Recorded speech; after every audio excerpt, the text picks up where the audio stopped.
দীর্ঘ ৬ বৎসর যাবৎ আপনারা আমাদেরকে সহযোগিতা করেছেন।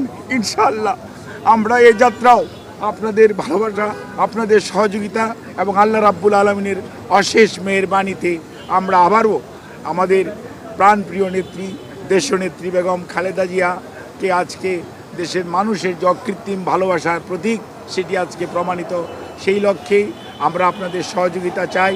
আমাদের ভারপ্রাপ্ত চেয়ারম্যান জনাব তারেক রহমান আপনাদের সবাইকে অনুরোধ করেছেন যে ধৈর্য ধারণ করার জন্য, এবং উনি সার্বক্ষণিকভাবে বিরামহীনভাবে দেশি বিদেশি চিকিৎসকদের সমন্বয়ে গঠিত মেডিকেল টিমের সাথে সার্বক্ষণিক যোগাযোগ রাখছেন। কাজে আপনাদের সহযোগিতা ছাড়া চিকিৎসা কার্যক্রম সঠিকভাবে পরিচালনা করা সম্ভব হবে না।